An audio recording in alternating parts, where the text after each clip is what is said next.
Welcome to our Immigration Briefing show. Today, we're diving into the heated tensions in Oregon where President Trump is deploying 200 National Guard troops to protect immigration facilities, despite strong opposition from local leaders. It's a bold move, reminiscent of the Los Angeles deployment, and has sparked legal battles over federal overreach. Next, Oregon is fighting back. The state has sued the federal government to block the troop deployment, arguing that it's unnecessary and unconstitutional given the peaceful protests and lack of violence. This legal clash highlights the fierce debate over federal intervention in local protests and the sovereignty of states. Finally, across the country, federal law enforcement is stepping up in cities like Chicago, Portland, and Memphis, increasing patrols and deploying troops in what many see as an aggressive crackdown on immigration and crime. These actions have ignited protests and concerns about civil liberties, with local officials questioning whether these military moves are truly necessary. Please continue to watch for more details. The Associated Press reports that Oregon's leadership is strongly opposed to President Donald Trump's decision to deploy 200 National Guard troops within the state, a move aimed at protecting federal immigration enforcement facilities and officers amid ongoing protests. Despite objections from Oregon Governor Tina Kotek and Attorney General Dan Rayfield, who argue that the deployment is an overreach of presidential authority and misrepresents the situation in Portland, the federal government is proceeding with the mobilization. The memo from the Pentagon compares this deployment to previous actions in Los Angeles last summer, where thousands of National Guard troops were sent to quell protests, though the current scale is smaller. Trump's public statements suggest he is directing the military to act against what he calls domestic terrorists and Antifa, even though local officials emphasize that protests in Portland have largely remained peaceful, and there is no evidence of widespread violence as claimed by the administration. Yahoo US highlights the legal battle unfolding as Oregon and Portland sue President Trump to block the deployment of the National Guard, asserting that the move is unconstitutional and unjustified. Secretary of Defense Pete Hegseth's memo came just after Trump's social media declaration of troop deployment, which was met with swift resistance from Oregon's government. Governor Kotek emphasized that her state is not under threat and criticized the federal government for treating Portland as a war-ravaged city, despite the absence of violence at protests. The lawsuit seeks a temporary restraining order to prevent the troops from being sent, asserting that the military should not be used against American citizens. The situation underscores the tension between federal authority and state sovereignty, with local officials condemning the use of military force in what they see as peaceful demonstrations. The Toronto Star reports on the broader context of federal law enforcement activity across the United States, including armed agents patrolling Chicago streets and the anticipated deployment of federal personnel to Memphis. In Chicago, agents in tactical gear have been seen patrolling prominent areas, firing tear gas and pepper balls at protesters near an ICE facility amid rising tensions over immigration enforcement. Mayor Brandon Johnson condemned these actions as provocative and unnecessary, criticizing the display of armed agents in public spaces. Meanwhile, in Memphis, the governor anticipates a modest deployment of federal agents and National Guard troops to address violent crime, though local officials and residents express concerns about increased federal presence, especially regarding immigration enforcement. Across these cities, federal authorities are escalating their law enforcement efforts, often amid protests and public skepticism, raising questions about the balance between security and civil liberties.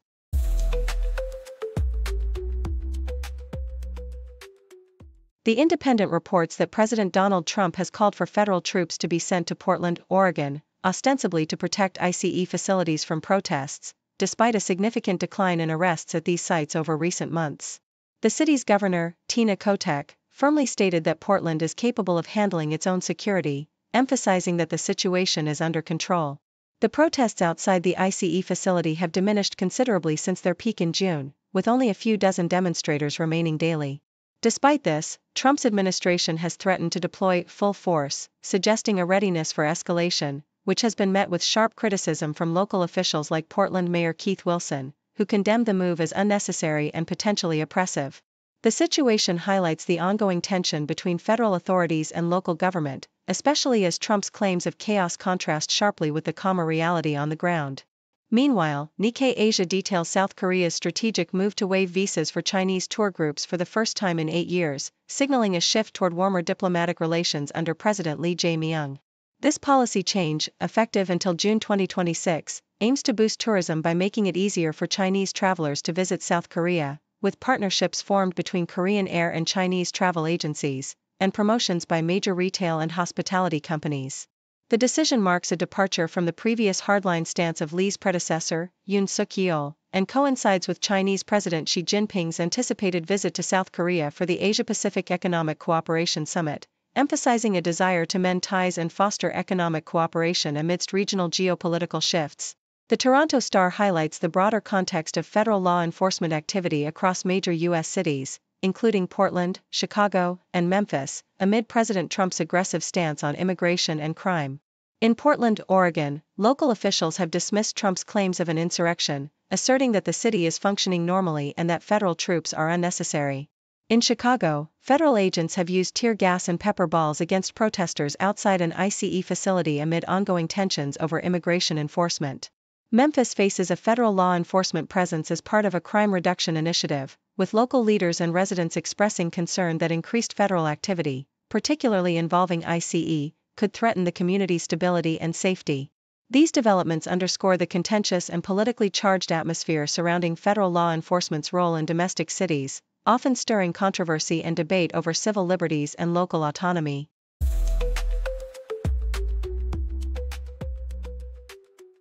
The Associated Press reports on the tragic surge of migrant crossings in northern France, where desperate individuals risk their lives attempting the perilous sea journey from France to the UK. The region's Pas-de-Calais coastline has become a battleground of high-stakes attempts, with authorities recording 41 crossing attempts in just under 2 days. Amid the hostility and violence, some migrants have faced brutal treatment, including the sinking of inflatable boats with knives, while tragic deaths have occurred, 2 women and a young man lost at sea in recent days. The relentless pressure along the coast underscores the dangerous desperation fueling these crossings, as migrants cling to hope despite the deadly risks, highlighting the ongoing humanitarian crisis at Europe's doorstep. Yahoo US sheds light on the harrowing conditions faced by children detained by ICE at the South Texas Family Residential Center in Dilley, Texas. Legal watchdogs have documented disturbing allegations of prolonged detention, inadequate access to clean water, sleep deprivation, and insufficient medical care, painting a grim picture of a prison-like environment for families. Children, some with serious health conditions, suffer in silence as their basic needs are unmet, lights remain perpetually on, and hygiene supplies are scarce or require purchase. Emotional trauma is compounded by restrictions on family contact, with reports of children throwing bruises from exhaustion and anxiety. These conditions violate legal standards and expose the cruelty of family detention policies, raising urgent questions about the human rights implications of ICE's practices. The Chicago Sun-Times details the escalating clashes at an ICE detention center in Broadview, Illinois, where protests have turned violent amid increased federal enforcement operations. Demonstrators, demanding transparency and accountability, have faced aggressive police responses, including the use of pepper spray, rubber bullets, and tear gas, resulting in arrests and injuries. Illinois officials, including Governor J.B. Pritzker, condemned the excessive force used by federal agents, calling for documentation of the incidents to ensure accountability. The situation has intensified amidst the Trump administration's Midway Blitz operation, which has ramped up arrests and enforcement in the area, sparking widespread controversy and accusations of overreach. Amidst these tensions, the broader debate over immigration policies and law enforcement's treatment of protesters continues to unfold, highlighting the deep divisions and urgent need for oversight.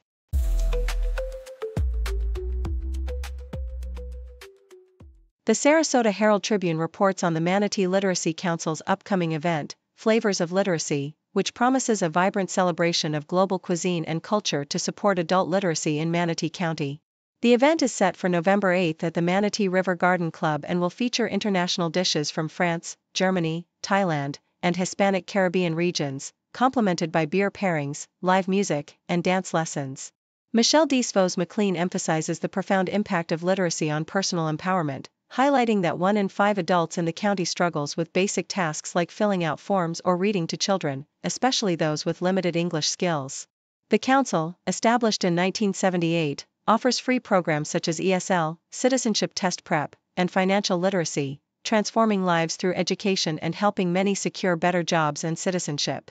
The event aims to unite the community in a shared appreciation for diversity while raising crucial funds to expand these vital services.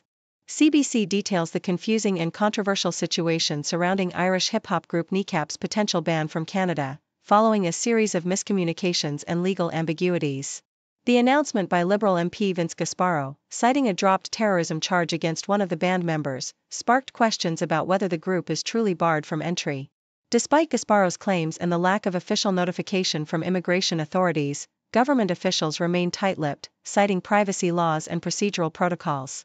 Legal experts suggest that the case for banning niqab is weak, especially since the terrorism charge was dismissed, and emphasize the importance of official notices for such decisions. The incident highlights the complexities of immigration law, privacy considerations, and the potential for government missteps or miscommunications in high-profile cases involving foreign artists and national security concerns. The Toronto Star covers the turbulent political landscape in the UK as Keir Starmer faces mounting internal and external challenges less than a year after his Labour Party's electoral victory. Despite his initial success, Starmer's leadership is under scrutiny amid economic struggles, ongoing conflicts over immigration, and internal party dissent. His efforts to craft a compelling vision for renewal are hampered by setbacks such as the resignation of key aides and controversial decisions, including firing the UK's ambassador to Washington. Meanwhile, rising star Andy Burnham signals a desire for radical change within Labour, hinting at a potential leadership challenge. The debate over immigration remains heated, with Starmer condemning anti-immigrant rhetoric while grappling with public concerns over small boat crossings and far-right protests. As the government prepares for local elections in May, the political climate remains tense, with many questioning whether Starmer's strategy can restore confidence and secure the party's future amid economic and social upheaval.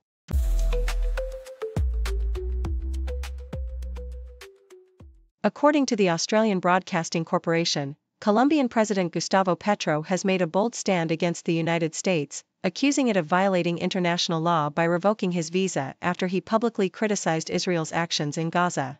Petro, who joined a pro-Palestinian demonstration in New York and called for a global armed force to liberate Palestinians, declared he no longer needed a U.S. visa, emphasizing his belief in the immunity granted by international law to attend the UN. His outspoken stance has sparked a diplomatic fallout, with Colombia condemning the visa revocation as a breach of the UN spirit, and Petro cutting ties with Israel and banning Colombian coal exports to the country. This move echoes past tensions, such as the 1996 visa cancellation of former President Ernesto Samper amid a drug scandal, illustrating the fragile nature of Colombia-US relations, which have been strained further by Petro's recent actions and accusations of U.S. plotting against his government. The Yahoo U.S. report details President Donald Trump's controversial decision to deploy federal troops to Portland, Oregon, amid ongoing protests and claims of domestic terrorists threatening city security. Trump, asserting that he is authorizing full military force if necessary, directed the Department of Defense to support law enforcement, citing attacks on ICE facilities and Antifa as justification. Oregon's Democratic Governor Tina Kotek vehemently opposed the move, asserting that Portland is managing its safety without federal intervention and that Trump's actions are an abuse of power. Despite Kotek's protests, Trump has previously deployed National Guard troops to other cities like Los Angeles and threatened similar actions in Memphis and Chicago, provoking widespread criticism from local officials and residents who see these measures as unnecessary and damaging to community trust. The situation underscores the deep political divide over federal authority and law enforcement's role in managing protests, with residents questioning the emergency narrative and emphasizing Portland's peaceful recovery since 2020. The Independent reports on a disturbing case involving 3 women indicted for doxing an ICE agent by following him to his home and sharing his address online, inciting threats against him and his family. Cynthia Raygoza, Sandra Carmona Samani, and Ashley Brown allegedly live-streamed their pursuit, encouraging viewers to share the location and incite harassment. This act of intimidation, coupled with Brown's separate assault on a federal officer, highlights the escalating violence and hostility faced by federal agents amid heightened tensions over immigration enforcement. The Department of Justice's swift action to prosecute these women reflects an effort to protect law enforcement personnel from threats and retaliation, especially in a climate where political and social conflicts have led to violent acts like the Dallas ICE facility shooting. Attorney General Pam Bondi's deployment of DOJ agents to defend ICE facilities signals a broader crackdown on domestic terrorism and opposition to federal immigration policies, emphasizing the dangerous consequences of such hostile activism.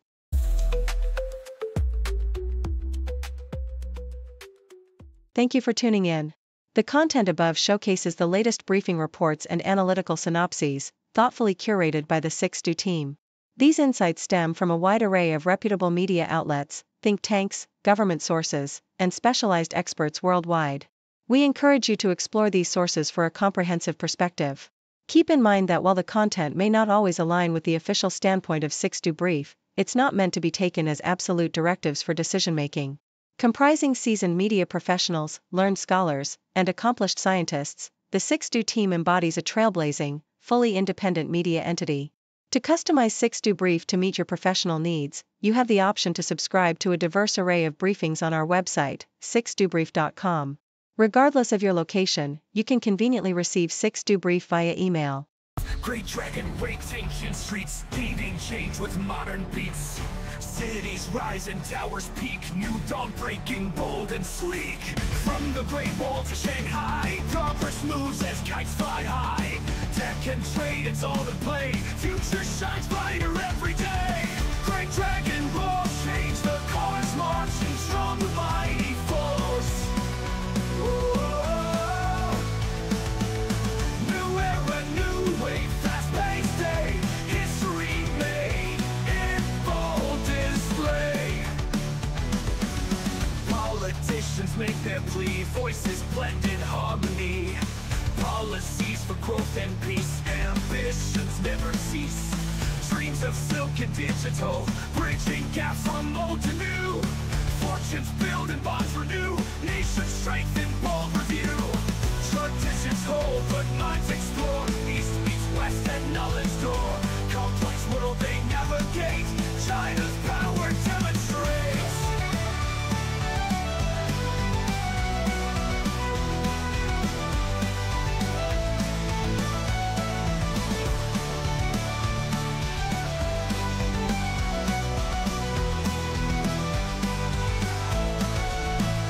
From the Great Wall to Shanghai, progress moves as kites fly high. Tech and trade, it's all the play, future shines brighter every day. Great dragon roars, change the course, marching strong with mighty force. New era, new way, fast-paced day, history made in bold display. Politicians make their plea, voices blend in harmony. Policies for growth and peace, ambitions their growth and peace. New era, new way, fast-paced day, history made in bold display. History made in bold display. Politicians make their plea, voices blend in harmony. Policies for growth and peace, ambitions never cease. Dreams of silk and digital, bridging gaps from old to new. Fortunes build and bonds renew, nations strengthen, bold review. Traditions hold but minds explore, east meets west at knowledge door. Complex world they navigate, China's power never cease. Dreams of silk and digital, bridging gaps from old to new. Fortunes build and bonds renew, nations strengthen, bold review. Traditions hold but minds explore, east meets west at knowledge door. Complex world